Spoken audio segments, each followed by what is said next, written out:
Welcome back to the Uninkable Dads Podcast and our special deck building episode. So I'm joined, as always, by FPS Madness. He's the only man I know who can build 12 decks before breakfast and still forget what's in all of them by lunch. If you've ever asked, why would anyone run that card? You've met his playstyle, ladies and gentlemen. It's FPS Madness. FPS Madness is going to be taking us through how you build a deck in today's episode. Before we get into that, we'll start as ever with This Week in the Ink. So, FPS Madness, how's your week been? Yeah, it was alright. It was good. Obviously, we had Jafar released on Friday, so we turned up to the locals. I'd put in a couple of proxy cards because I didn't get a chance to open anything before we got to locals. Played the deck with the proxy cards in and realised I had absolutely ruined my deck. So played nowhere near as good as it should have done. And yeah, it was alright. It was still, a good day. So yeah, I opened a trove up in store, and then I brought my box home and I did the box with the other half. We opened that together. I think we did really well. I think I got something like 7 or 8 legendaries out of my box, and I think a few others that we know have only got about 4 or 5. So I think I had quite good pulls from that. So I was happy with that. What was your favourite pull? As much as it's not, I don't think playable straight away.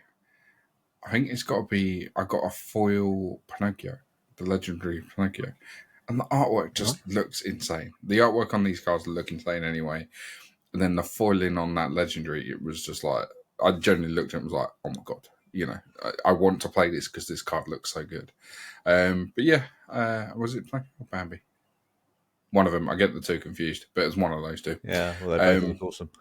Yeah. So I may try and sneak that in my deck just to see how it works. But yeah, not too bad. How was your week? Yeah, pretty good. Been trying to have a look at some of the cards online, think about decks that I might play. So release evening was good. I opened the trove, didn't get a great deal out of it, but I did pull a Monstro, which nice. I was able to slot straight into the Blurple deck. So I felt quite cool, being that I could play a set 8 card on opening night. And then in my first game, it was like I had it in my opening hand. So I'm like, well, I've only got one. Yeah, I'm holding it. It might be 8 cost, but I'm holding it. And I kept holding it all through the game and realised I just need to ink it. Whatever. Well, at least you got to ink it. Yeah, I could ink it. And it came in handy later on in the evening. It did give me some value. I think it's a decent card for Blurple. But yeah, so I was pleased to pull that. Didn't pull anything, no enchanteds or anything particularly amazing, but just really nice to have hands on new cards and see the buzz around people who were opening stuff, because several people in our store opened enchanteds, either on the evening or stuff that they took home and opened. I think there was 2 in the evening and a couple others got them when they got home as well. Yeah, so that was really nice to see. And yeah, just really excited for what set 8 will bring us. So I've been, borrowing with pride from some people that have cooked some decks up there and sort of starting to try those out and see what twists I can put on those.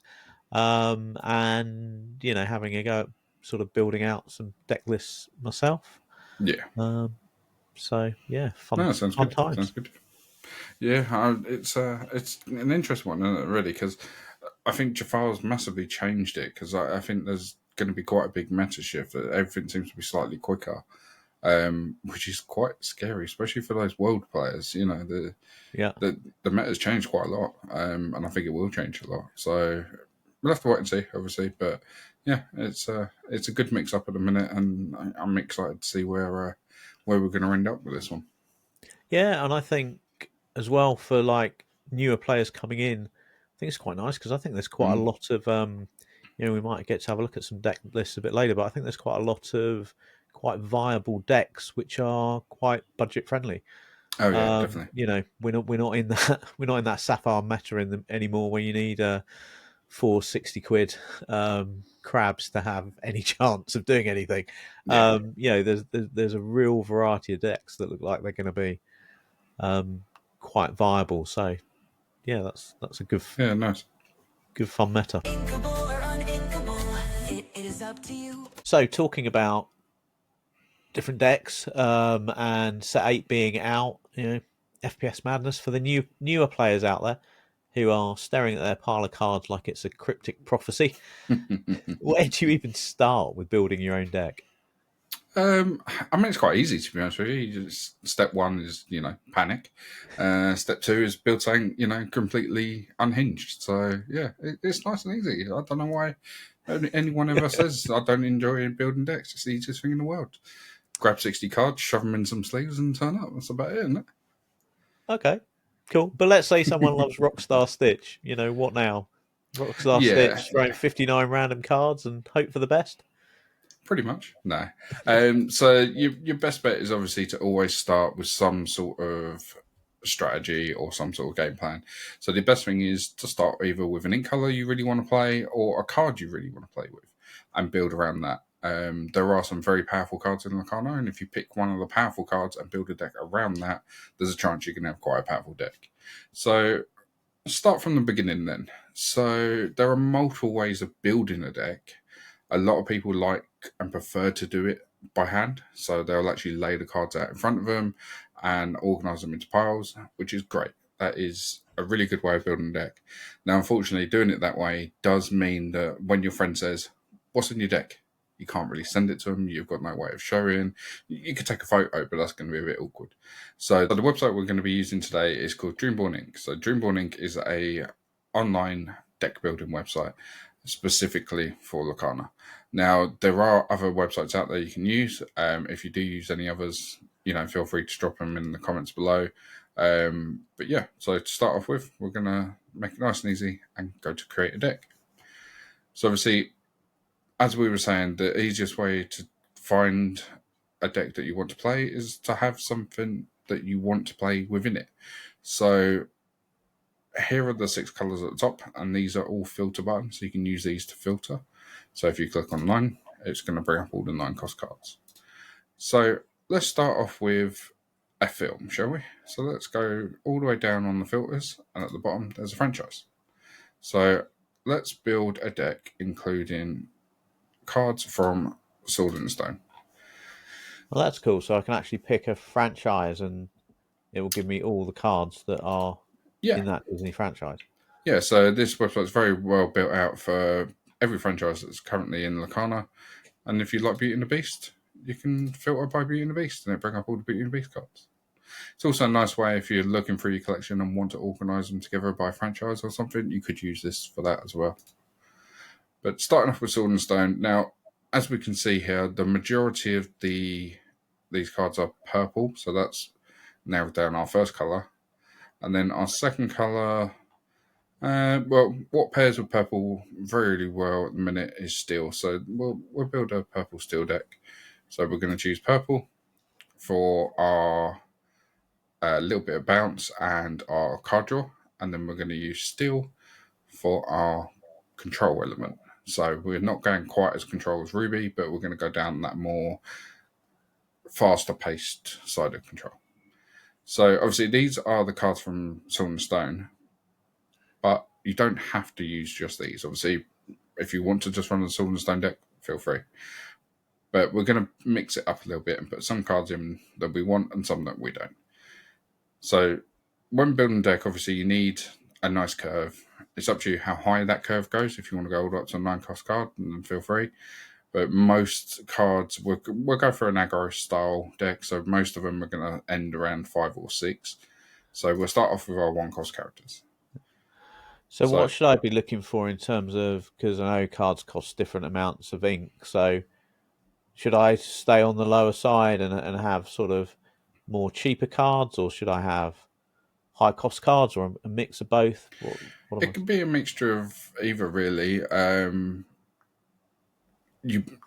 For this purpose, we'll build a faster pace deck, so you're going to be more lower to high. Some decks will be higher. They just are naturally. Anything that's got blue in normally runs a few higher ones because they're a ramp deck, so they can get to those numbers quicker. But you're always going to want 1, 2, 3, and 4 is a guarantee. You at least want 4 of each, if not more, and then go from there, really. So if we go from 1, as we can see, neither of these cards is something we would really want in an aggro deck. They're not really challenging the board early. So we'll drop the Sword and Stone franchise for now, and then we need to find 1-cost characters that we want to play. So we'll start off with characters, and then we'll add in a few more of a tech cards later. So if we lock this down to characters, so you come into the filters, type, and then characters, we can then pick from all these 1-cost characters. So we're going to go for something aggro. We also need a bit of card draw. So we'll put in Chunbox, which when you quest, you can banish it and draw a card. We'll put in the Maleficent, as she quests for 2. So it's a nice aggro start. And then we will include 1 shift line. So we'll have a look down. Let's go for Robin. So Robin Hood's always a good option here. And that gives us a nice 12 cards to start. Obviously, you can play around with the numbers later, so feel free to put them in. They're easy to take back out later. So that gives us a nice strong start. So turn 1, we're either looking at getting a draw card, setting up a play for later, or starting off the quest. Obviously, you can go full aggro as far as you want and start including cards that quest for more quicker. So if we move on to 2-cost cards, there are cards in here, I believe, like Pinocchio, that quest for 3 on turn 2. But he is only a 1/1, so he's likely to get removed quite easy and quite quickly. So the normal option for Steel would be Mr. Smee. So we'll find Mr. Smee, which is here. So he's a 3/3 and quest for 2. So yes, he doesn't quest for 3 when he quests, but the chances are you're probably going to get at least 2 quests out of him anyway. So therefore he's going to be more valuable than Pinocchio is. And I believe Pinocchio is unequal, which he is. So we'll stick Mr. Smee in here. So if you got any tips on, I mean, there's lots of cards here. How do I kind of know if a card is any good? That is the $1 million question, right? You could say that to any player in the world and everyone's going to have a different opinion. But the way you want to try, especially as a newer player or someone who's maybe not new, maybe you've come across from Magic or somewhere else and you're learning to play Lorcana, is you're going to need, we're building an aggro style deck, you're going to need things that either stay around and going to quest multiple times or have very high quests on them. So the Maleficent's probably not going to stay around for very long, but at least you're gaining the 2 lore. If they don't find a turn 1 or they don't have something to challenge on turn 1, you might even get 2 quests out of this. There are ways that we'll have a look and say with possibly bodyguards and stuff that could slow them down to help you quest more times. But it's difficult to tell. You're going to want to stick cards in that you like the look of, but also either do something on play or have some ability to help. One feature which I do like Dreamborn has is if you come up to here and the sort by, you can actually sort it by popularity. So this will actually bring the cards that are in the most decks on Dreamborn to the top, which is a good way, especially as a new player, as of spotting. So Pinocchio is here, but Smee's number 1. For a 2-cost card, Smee is the best 2-cost, probably not far off in the game, definitely in Steel. So from there, you can then look at this and build out your deck from 2s.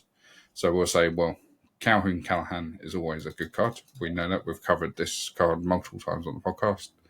And here's one of our Sword and Stone cards. So we'll get Madam Mim in, because Madam Mim on turn 2s, you can bounce a character. So you could quest with Maleficent, play Madam Mim, bounces back to hand, which stops them from taking it out. And then turn 3, you can either play a free drop or you can play a 2 with Maleficent, giving you more and more options. So going down the line, we're then hitting 12 again. So we'll move on to the next cost of card. But as you can see, this for someone new, this is probably the best way of doing it, is organise it by popularity. So as we move on, we hit the free drops. And again, one of the best free drop cards in Steel is Pete. So we'll put 4 Pete's in. Madam Mim, again, very good card. So she has Rush, which is a big element that helps with this deck to survive by taking out a few of the characters that would take out our high questers. I wouldn't necessarily put Merlin Crab into an aggro deck straight away, so we'll see if we can fit him in. So we'll put a 1 of. What I like to do with cards that I'm not sure on, I'll put a 1 of in the deck, and then when I'm reviewing the numbers later, if I've got space for more, I'll put them in. If not, they just get taken out. So how do I know how many copies of a card I want in? Do I just put 4 of sort of everything and then I would recommend later? Basically I recommend to start is put 4 of everything in because it's easy to remove, and while you're here viewing the cards, and then you can just take them out if you don't want them. So if you start off with 4, anything that you're unsure of, just put 1 in. So if you're 100%, I definitely want Pete in this deck, but I don't know how many, just put 4 in, because then you know when you come to sorting your numbers later that the 4 ofs are ones that you definitely want, you just don't know how many of. And then the one, when you've got 1 of them, it's an unsure. If you've got space for it, it's great. If not, we're not too worried. So Giant Cobra is when you play this character, you can discard and gain 2 lore. Again, for an aggro deck, it's quite good. So we'll include 4. At that point, we're on the free cost. So again, we're hitting the high 12s, 13s. So we're already on 37 cards in the deck. So we'll move on to 4. And you could basically just do this and work your way through and just slowly build out the deck.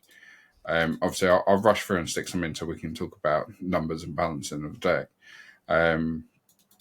But to be honest, putting this in the popular way for most decks is really going to help you, because it'll bring the cards that are better or definitely see it most play straight to the top of the list, so you're not having to search for that's them. a great tip, actually.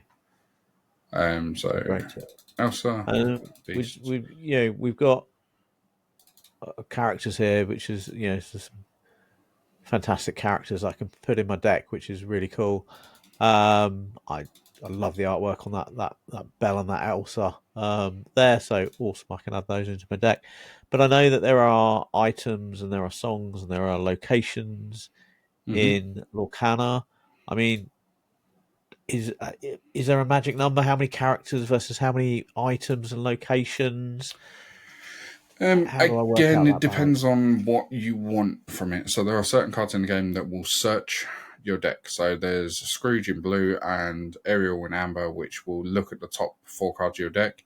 If you find a song or an item, you can place it into your hand. Everything else then goes at the bottom.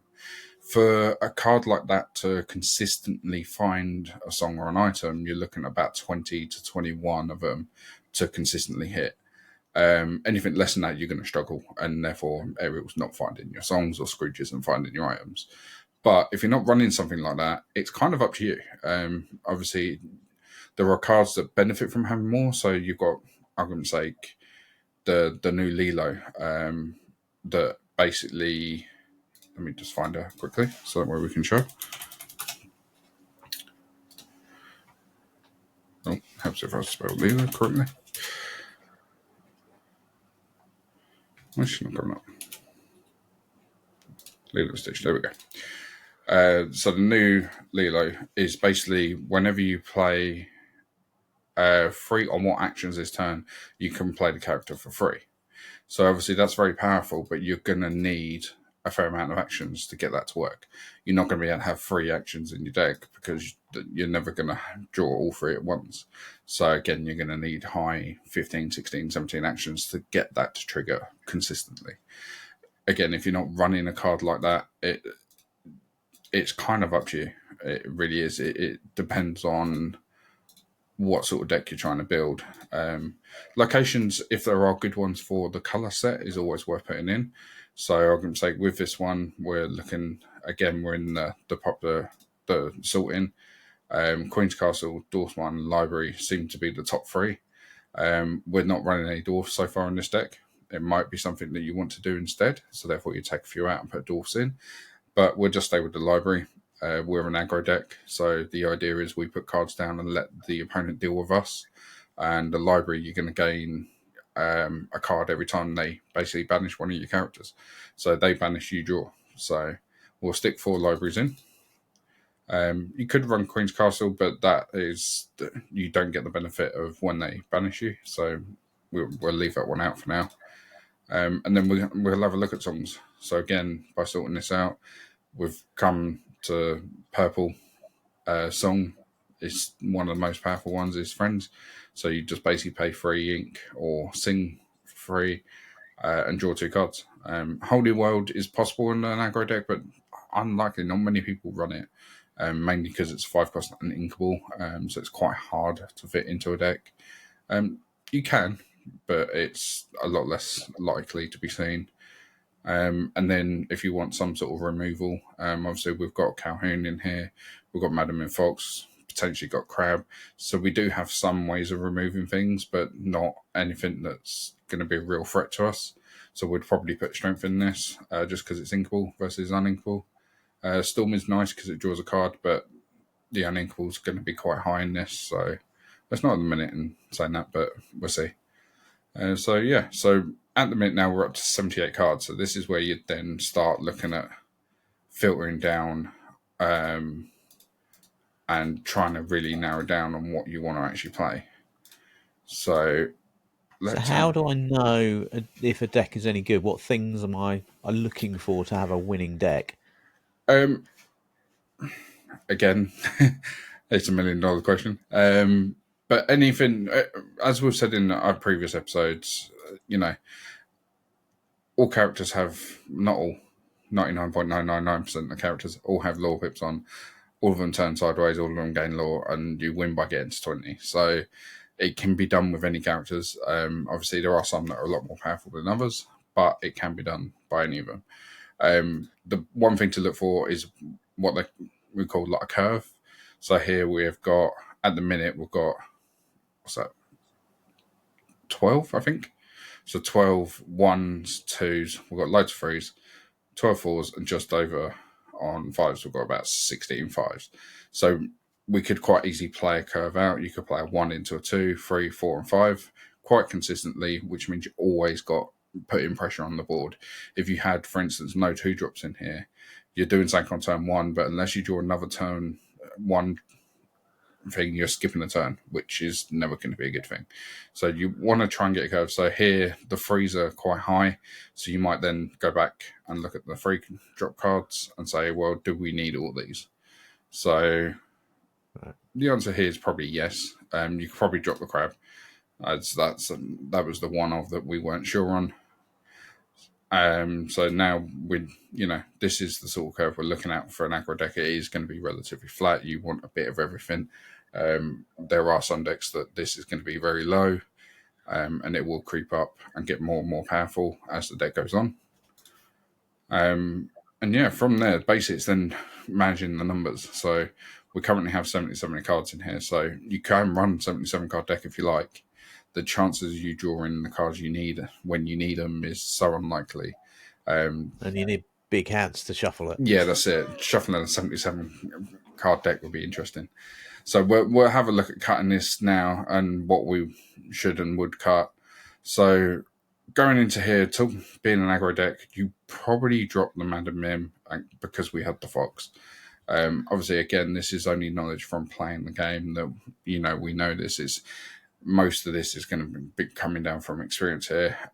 Most of these you're probably not going to want to bounce the hand. You'd rather play a Smee and continue to contest the board instead of removing something from it. So we'll take the Madam Mim out. That drops us down to 8 2-drop cards. 8's fine. You should be able to find those in your opening hand quite easily. Especially if we do keep 12 1s. The chances are you'll get at least 1 1 and a 2, and if not, multiple 1s. From there, obviously 3s. So I work through number order for myself. Here, I'd want all those, so they would stay for me. Here, Genie's a draw card. This is a bodyguard.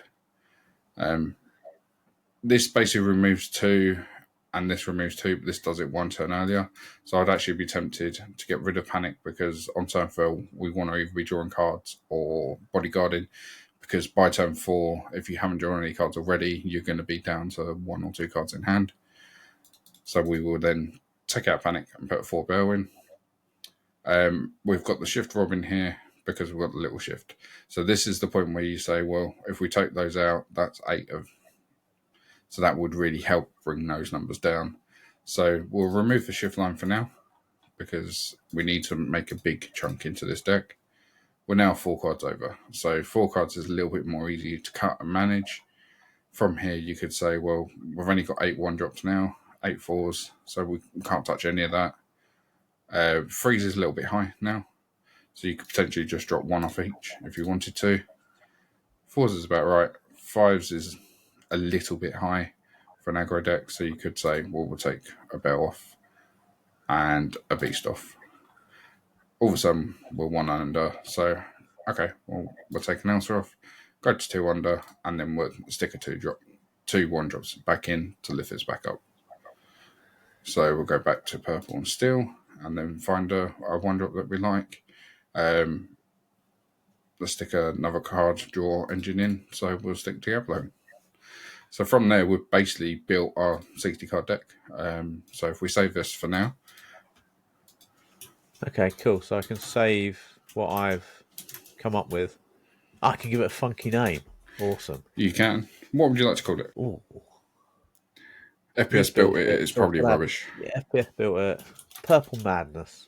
Purple Madness. Not particularly inspiring, but we'll go for it. There we go.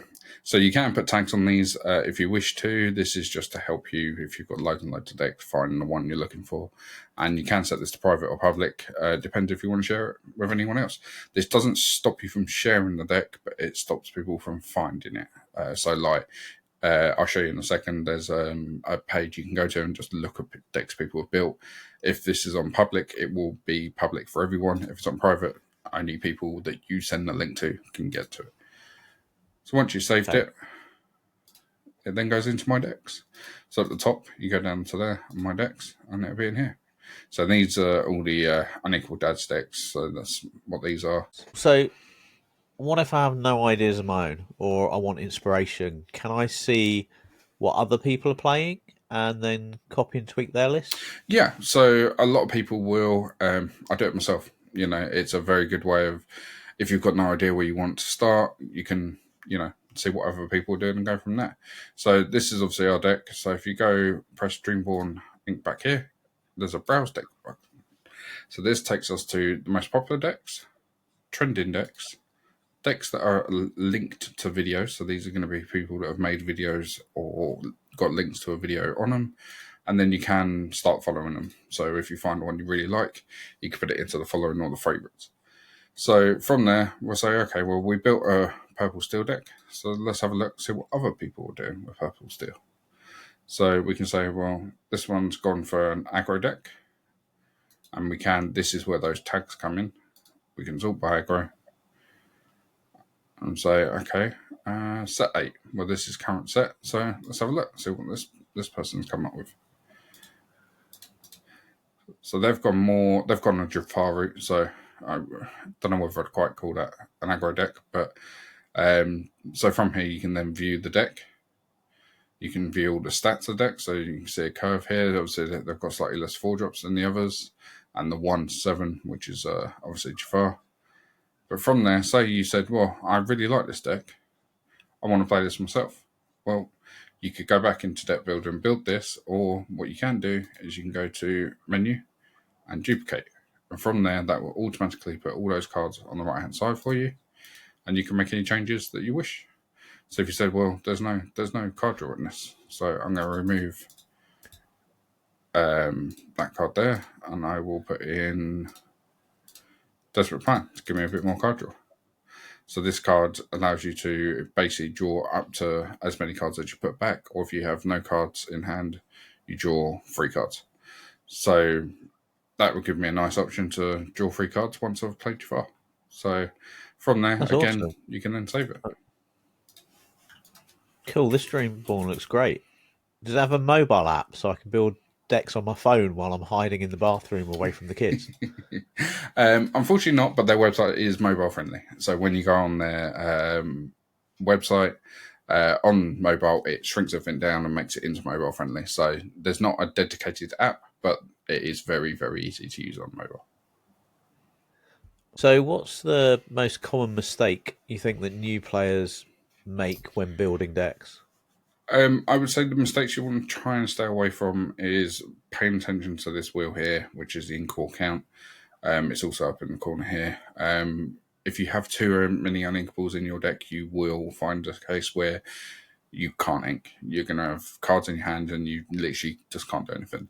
Unfortunately, it did happen to one of our locals. She was playing against me and it got to the point where I think she had something like 3 genies and a couple of other higher uninkable cards in her hand, and she was stuck on 2 ink and she couldn't ink for about 3-4 turns. So she basically passed for 4 turns in a row. It can happen, and the more this number is, the higher and higher chance of that happening. So that's one thing I'd definitely stay away from is, as a new player, don't go above 12. Once you've got used to the game, maybe push it up to 15. And then obviously, once you've really got the hang of it, you can go higher, but it's deck dependent. If there's not much card draw, you wouldn't go above 15. But if there's loads of card draw, you could potentially go higher. Okay. So I've got my deck ready now on Dreamborn, but there are cards in it that I don't own. Is there some way I can test this out before I spend money on shiny cardboard? Yeah. So obviously, the only way to obviously play Lorcana is obviously get online, buy yourself cards and stuff. But there are testing platforms. So in amongst Dreamborn, we can go onto here, and there are loads of options under the menu. So you have the edit button, which obviously takes us back so we can edit the deck. You can duplicate it if you want to make any changes, but keep this one.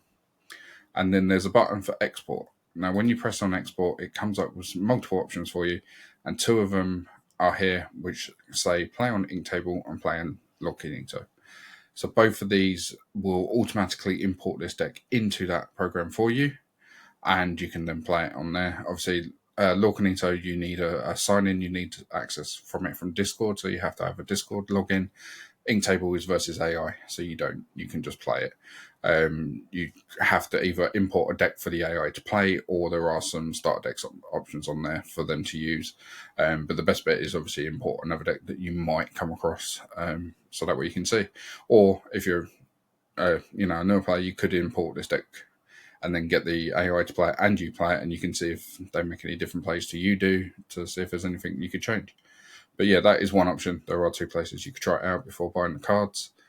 And then the other option on here, which I find quite useful, is the simulate button. Now, the simulate button will basically do a mulligan for you. So if you press new game, it will bring up some cards. And from here, you can then start doing a little bit of your mulligan practice. It's not as good as it would be in real life, but it's still going to give you some idea. So from here, we've got 2 1 costs, so we can ink this one and play this one, but we've got nothing for turn 2 at the minute. And turn 3 you've got 2 options, but neither of them particularly, you probably don't really want to play either of these on turn 3. So we'll get rid of basically these ones here. We'll keep our card draw and go again. And that looks like a lot better hand. So we'd probably ink Diablo, play Maleficent, obviously draw for turn and see what we get. If we've got something else we can ink, we'll probably ink something else. If not, you probably ink Gantu here because you're not going to get to 5 anytime soon, and play Smee, because then it gives you the option turn 3 to either play Madam Mim or Smee then. Whereas if you ink one of the Smees to play the other one, you've got no choice. You're having to play Madam Mim next turn or Friends, which is going to be a negative tempo. You're moving things from board. But the simulate button does come in quite handy, and it gives you nice options to see how the mulligan's going to work on the deck. But yeah, and the last thing on the menu is the registration sheet, which is the whole reason why most people use Dreamborn. Nice and easy to share. So there is a share button. You can then copy this and send it to your friends. You can copy the deck list here, or you can download it. And this is how you can share that deck list amongst your friends without having to take a picture of your cards. And for any tournaments, you can just straight away print out a registration sheet with all your cards on. So it saves you printing a blank one and having to fill it all out, which saves you a lot of time. Awesome. So cool. Now you know how to build a deck. So some really good tips in there. Thank you very much, FPS Madness. No worries.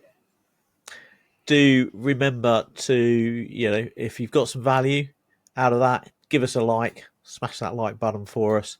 But also let us know what we've missed. So, we probably won't have covered it all. So if you've got some tips, share them with the community. We all grow together then. It might be something that that we've missed that we cover in another video. It might be something you just drop in the comments and give a handy tip for new players watching this video. So do drop those tips and those comments below. And if you're a new player, you're new to Lorcana, you're trying to build a deck, you're stuck on something, drop in the comments. Ask us. We'll be very happy to, give you an answer.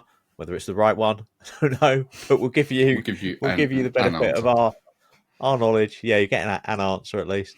But yeah, no, do drop any questions below if you want some. If you've got some specific things that you're stuck on or a specific deck you're trying to build, we're very, very happy to have a look and give you some ideas. Yeah, and like I say, this website has some very powerful tools, and one of the most underrated ones is the popular tab on here, which can make a huge difference to deck building and make it a lot easier and a lot quicker. So I'd highly recommend checking that out. And I will just say we are not sponsored or affiliated to Dreamborn in any way. It is just a really, really good site, which is such a valuable resource to Lorcana players that that's why we recommend it so highly. Yeah, obviously there is just a few off the top of my head. You've got Index, which is out there, which you can do it. We're waiting on the new website to see if there's deck building in there. They used to be on the old one. Currently, it's been taken off. Whether that's going to be off there completely or not, we don't know. And then obviously there is the official Lorcana app. The Lorcana app lets you build decks in there. Same sort of thing. It's got filters and everything for everything you could want to filter by. The only issue I found with Lorcana, which I believe you found yourself, is it is local saving only. So if you build a load of decks in there and then you break your phone and have to get a new phone, you've lost all that information. Same for the collection within the app. That's why I believe you've gone across to Dreamborn as well for your collection, just because it's. I did for that. I changed my phone, so I couldn't transfer the data, and I couldn't face, the fact I was going to have to load 2,000 on cards or whatever. However many it was, probably not quite that many, but an awful lot of cards onto something. I didn't want to load it onto an app that, again, I might lose. But as you say, we have a website that is coming. There is an official Lorcana website, so it's going to replace Melee, which is the tournament website that is used for locals all the way up to the big challenge events, to put your scores in and keep track of placings in tournaments. But we don't know what else is going to be on there. But they obviously are investing in this. They've hinted that they want this to be a really good resource for players. So, here's hoping that we get a deck builder on there. I'd be pretty sure that we would. I'd be surprised if not. We get some kind of deck builder, and then it's online, and then absolutely, I would switch straight over to the official website once it's available. Yeah, because you're probably going to need to use it to register decks for tournaments and stuff like that. But Dreamborn is very good with their export thing. I wouldn't be surprised if it then becomes an export button straight to the website. So if you do, invest your time into putting all your effort into Dreamborn, don't be worried it's not going to disappear. They will just add an export button because so many people use the website. They're not going anywhere. But yeah, the website is actually up and live, but it's extremely slow at the minute. I think everyone's realised it's up and running and are trying to sort out their logins. I managed to get the FPS Madness name before anyone else stole it from me. But you can use the stores to find your local stores, and the events button was working earlier, and it brings up all the local events. Unfortunately, like I say, there we go. At the minute, it's not really working. It's I think too many people are on it. But feel free to check it out. It is there. So, having talked about how to build a deck, here's some we prepared earlier. Let's have a look at some potential set 8 decks. First one that we've got up here is all candy, no breaks. So we talked about borrowing decks with pride from other people, and this is borrowed from Baker, Lorcana Villain. So have a look at Lorcana Villain on YouTube. Baker does some fantastic content covering decks, and he often covers meta decks and the tournament winning decks, but he also covers spicy decks, and this was one of his more fun ideas for set 8. So we've got cards here that are going to synergize together. A number of the cards have the racer tag on them, and then we've got cards in here that play off of the racer tag. Mm-hmm. So we have a Calhoun card in here that can bring racers back from the discard pile. We've got Vanellope von Sweet. So we have several Vanellopes in here who are also princesses. And we've got Rapunzel, who's a princess. And then we've got a Vanellope von Sweet card that reduces our opponent's character's strength when another princess card is played. So we've got some synergy between those different cards. Yes, nice. It's like I say, this is a very, very strong synergy deck. You know, when you look at all the racer tags that are in here, and there are a lot that have the racer tag, and there's a lot of cards that do something with racer cards. So it is a very, very strong synergy deck. The only thing I'd see potentially struggling with is card draw, so that's why the bring back from discards there. But apart from that, it is very, very strong. Tempted to actually try it. It does look quite good. So it's fun, yeah. But say you built this deck on the website, you got it all ready, and then you want to share it. So you could go down to share, and then you can download.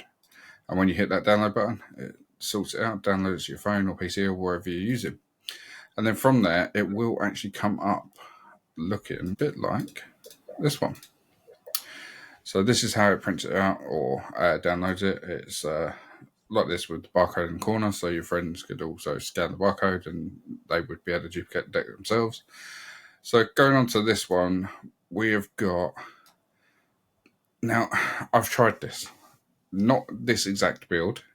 This is your one that you made. I tried this the other day, and it's extremely good. I still feel it's a little bit high rolly. If you get the Prince John Diablo down for card draw, you're sorted. If you don't, it struggles. But this again is another deck that works really well with synergy. So we're going here. You've got the Diablos. So you've got 3 lots of Diablo here, all which this Diablo can shift onto. You don't really want to shift onto this one, but worst case scenario you can do. This will draw a card. This lets you look at your opponent's deck, and this is evasive and challenger. So 3 strong cards straight off the bat, which are all gonna, help with early game.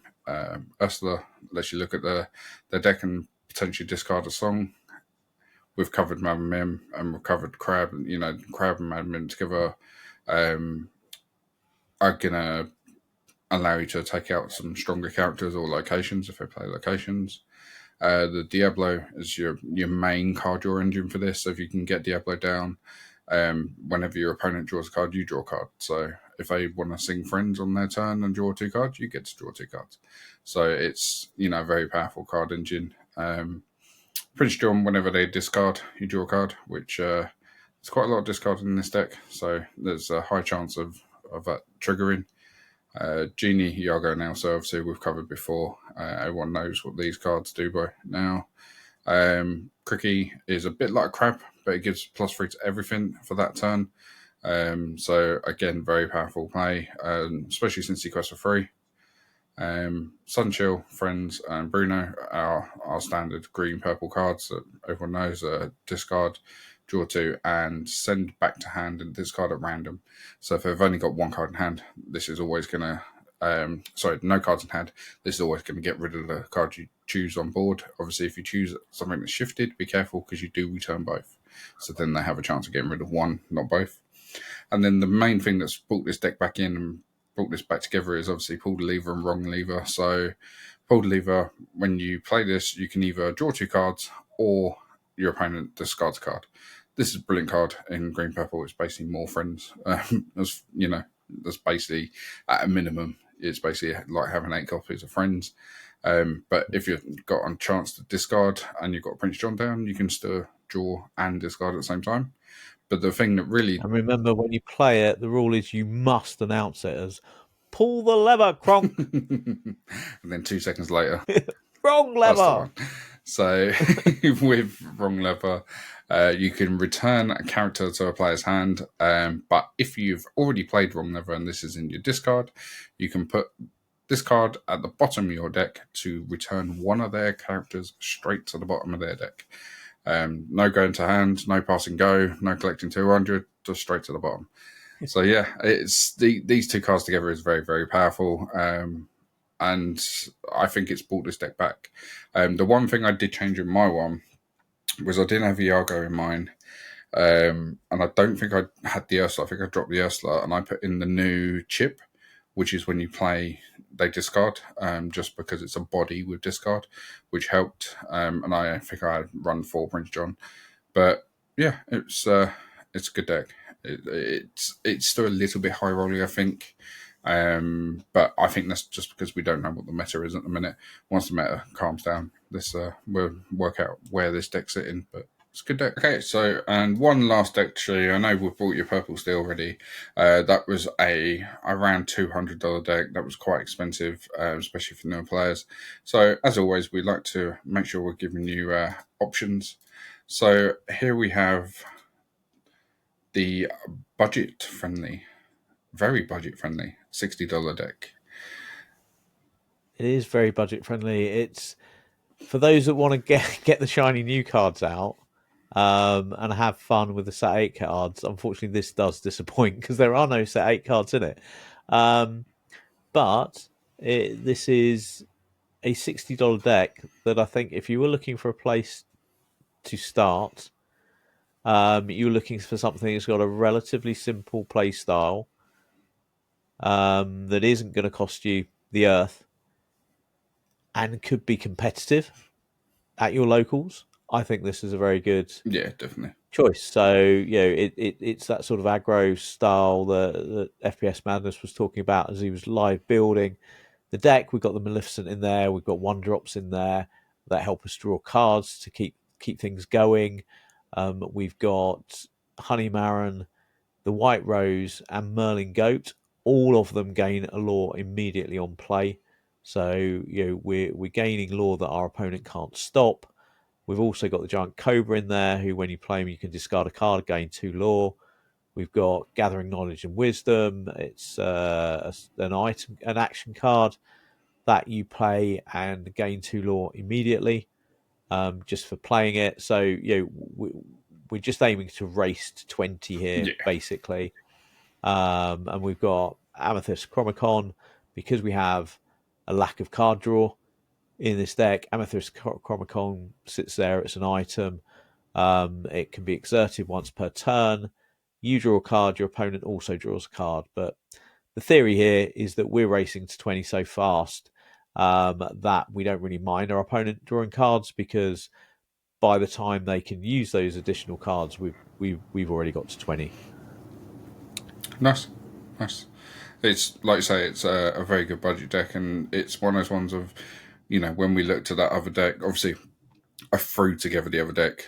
There's no way, it might be really good, it might not be. So obviously, just because that was a £200 deck doesn't mean it's going to be any good or any better than this one. But one thing you can see is that Giant Cobra, Madam M, Pete, Smee, the Maleficent, the Chernobyl Diablo is all stuff I picked for that deck. So if you started off with something like this, you could very easily add a few bits, change a few bits, and convert it into something more powerful late game. Or I say late game, later on. But again, like I said, I threw together the other deck. It needs testing, it needs work. It might not be any good at all.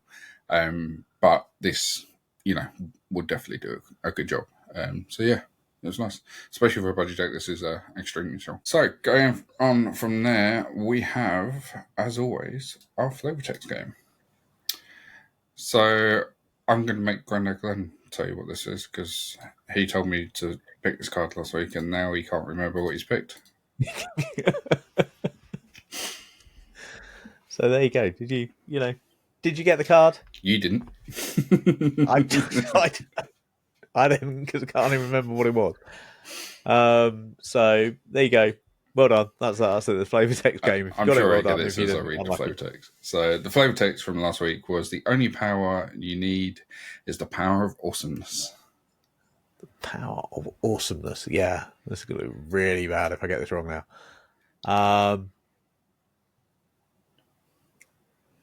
I'm hoping that was Bolt. Yeah. So it was the new Bolt free cost Inkable 04.